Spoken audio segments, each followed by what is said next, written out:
let's try to round out the top five. The Miami Dolphins, an accumulation of picks, a massive amount of talent overhaul over the last couple of years. We've heard the rumors of Tua at quarterback, and there's so many pieces for this football team that they could go. Do they go Tua here? And is Tua still there, or has someone traded up to get Tua? I feel like Tua will be there. I feel like someone will trade up to get Herbert before somebody trades up to get Tua. Wow. Yeah. So, hey, you don't sound excited about it, though. You don't sound super excited about it. No. This year. He's making it seem like, well, it's just routine. It's what it should be.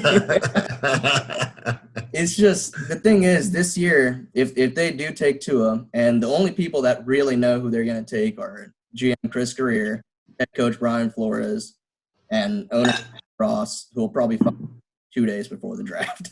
Right. Officially come up, and I still think they're still discussing all possibilities. I mean, they're not officially saying like, hey, we're all in on Herbert, or hey, we're all in on Tua. Like they're kind of even keeled right now, doing their process, and they're gonna talk it over, and Brian Flores is gonna be the guy that ultimately makes that call, whether to go with Tua or Herbert. And if it's Tua, this next year is not going to be, all right, we're going to push Tua in or any. No, it's going to be a fight between Fitzpatrick and Josh Rosen. And That's what I was going to ask you. Yes. Josh, watching him in college, I really thought he was going to have a chance. I know there's a lot of talk about him having, attitude, blah, blah, blah. But the kid had next level talent. I think when he went to Arizona, that was not good for his psyche. And now being in a situation with Fitzpatrick or Fitzmagic is making things happen, and it's hard for him to get on the field. What about Josh Rosen before we even think about the draft of quarterback this year? I'm glad you brought him up, Buck, because that conversation bothers me when people kind of come after his personality. And the one that I'm quickly reminded of that I throw in people's face, Jay Cutler was a prick too. And everybody let that, and he still is. And everybody let that go for years. And they made excuses for, but the arm talent this, and he's got such a strong arm. Hey, I will say this about Jay. He could play. He could play. Yeah. He could play. And I think once Rosen got a little bit of negative buzz going into that draft, I think some people, some GMs and coaches buried him before they even figured out if this kid could play. And the reality is, I don't know that he's had a legitimate chance. And this is a bad comparison, but I'm going to use this as a metaphor anyway. And I said this at the time. It's all about how you handle a young quarterback.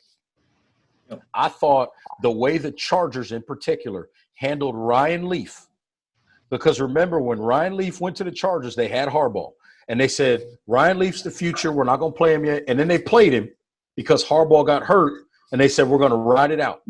Harbaugh comes back healthy, but they're still going with Ryan Leaf. He throws one pick in the game where Harbaugh's healthy again, and they go back to Harbaugh. And they mishandled him the entire time, and he torpedoed. Now, there were some other things that you can add to that became more of a I was going to say Ryan Leaf had a lot more issues. He did. But Josh Rosen, from the handling of how they're going to develop him as a player, it mirrors what happened with Ryan Leaf, and it scares me.